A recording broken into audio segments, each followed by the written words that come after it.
Pada suatu hari di mana sang mentari terang benderang, namun tak lama kemudian nampak asap hitam yang datang, yang merusak pemandangan dan membuat banyak orang risau. Tak lain mereka adalah penjajah Belanda. Kedatangannya pun membuat keadaan tak lagi menyenangkan. Lalu orang Belanda yang kejam itu datang bersama istrinya. Hei, tengoklah dan berhormat, atau your house dan seisi menjadi milik I. Please, ambilkan sebangku untuk dia. Shit, James. Kau segani di sini. Siapa dia? Seharusnya aku yang pengen kau segani di sini. Nah, bawa ini. Dan pergi dari sini. Siap Tuhan, saya pergi. Orang Belanda yang bernama James dan Kelly itu membincangkan hal untuk mengadu domba rakyat yang ada di daerah itu. Karena dengan kesibukan mereka bertengkar, Belanda bisa dengan mudah menguasai Indonesia. Memang ada dua golongan yang sangat berbeda pemahaman, namun mereka tidak berselisih atau bertengkar, yaitu kaum padri ulama-ulama dan kaum adat masyarakat adat yang masih suka berjudi dan mabuk-mabukan. Hahaha, kerja bagus istriku, very good. Oke, sekarang tugas kita hanyalah untuk menghasut kedua golongan itu. Iya, kita akan segera menghasut kedua golongan itu. James dan Kelly pun pergi menuju kedua golongan itu.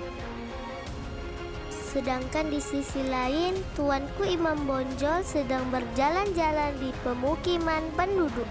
Tuanku Imam Bonjol yang sedang berjalan tiba-tiba bertemu dengan kaum adat yang sedang berjudi. Tuanku Imam Bonjol menghampiri kaum adat tersebut. Hei kalian kaum adat, berhentikan permainan itu. Kenapa harus dihentikan? Karena di dalam Islam berjudi dilarang. Tidak, ini adalah tradisi kami. Kalau tidak, kalian akan dihukum oleh Tuhan. Sudahlah, pergi kamu. Pergi.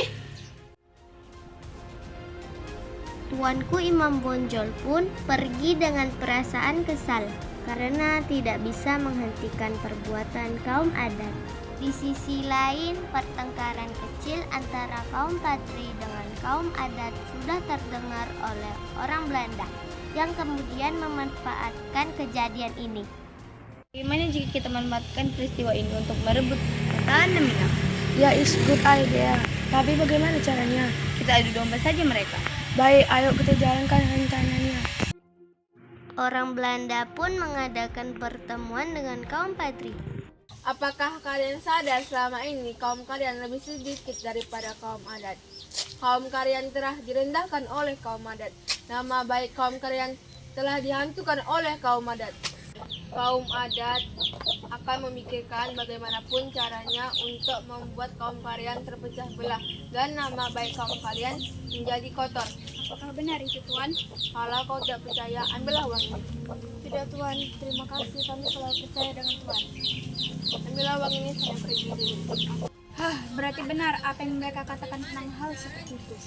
Di lain tempat, Kelly menghasut kaum adat sama dengan cara James. Tujuannya untuk mengadu domba. Hati kaum padri dan kaum adat pun berapi-api. Ternyata benar, dugaan mereka kaum padri dan kaum adat pun mengalami perselisihan.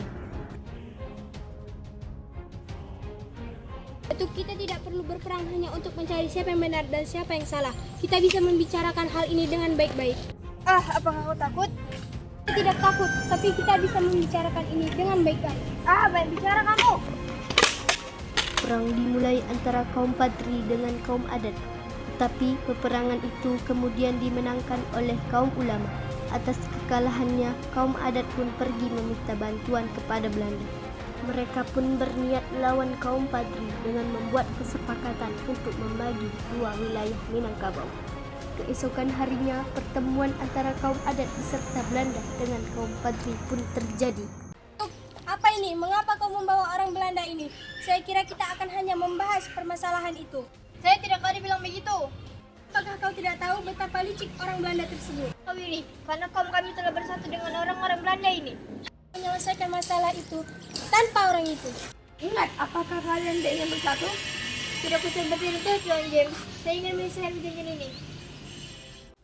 Akhirnya Datuk Didi telah menyetujui perjanjian tersebut. Perjanjian itu dikenal dengan nama Perjanjian Masang, yang dimana salah satunya menekankan penerapan batas wilayah antara kaum Padri dengan kaum adat atau Belanda. Tapi siapa sangka Belanda mengingkari perjanjian tersebut dengan membuat rakyat Minangkabau semakin sengsara dengan adanya sistem tanam paksa yang dibuat oleh Belanda. Merasa dikhianati, Datuk Didi pun pergi ke perbatasan untuk menemui Tuanku Imam Bonjol. Saya menyesal telah menyetujui perjanjian dan negeri yang sama dengan Belanda. Kini kampung pun mengadu bahwa Belanda memaksa mereka untuk bekerja keras. Engkau sudah lihat kan apa yang diperbuat Belanda kepada penduduk sekitar mereka. Hanya memanfaatkan kita dari awal. Tapi kau tidak menyadari hal tersebut. Saya minta maaf telah mempercayainya. Kini bagaimana cara kita untuk mengusirnya? Sekarang kita akan bersatu untuk mengusir orang Belanda tersebut. Kau kumpulkan kaummu dan aku kumpulkan kaumku. Baik Tuan. Baik, kita bisa bertemu di peristirahatan Belanda. Saya akan membawakan pasukan saya dan jika kita kalah, jangan sampai kita tertangkap oleh pasukan Belanda. Datuk Didi dan Tuanku Imam Bonjol beserta pasukan mereka pun pergi untuk menyerang tempat peristirahatan Belanda. Tuan-tuan, apakah semua siap? Siap Tuan. Sudah siap semua? Siap. Serang sekarang! Peperangan pun terjadi antara pasukan Minangkabau dengan pasukan Belanda. Tuan, kita diserang. Sebaiknya kita kabur sebelum mereka membunuh kita. Hubungi pusat bantuan, mintalah bantuan dari Pulau Jawa. Merasa terpojokkan, James pun memanggil bala bantuan pasukan Belanda dari Pulau Jawa.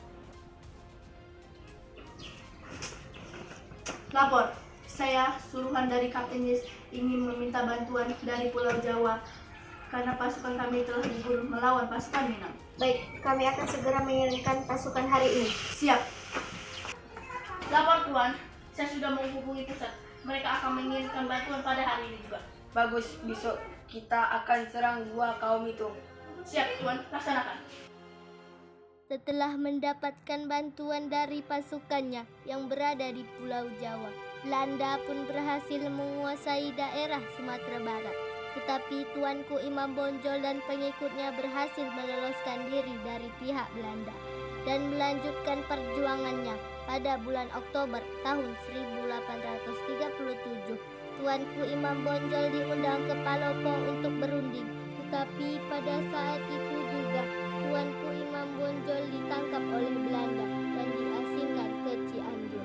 Kemudian dipindahkan ke Ambon dan akhirnya ke Lota, Minahasa dekat Manado, dan meninggal pada 6 November tahun 1864. Dimakamkan di Minahasa serta Pulau Sumatera Barat pun menjadi milik Belanda.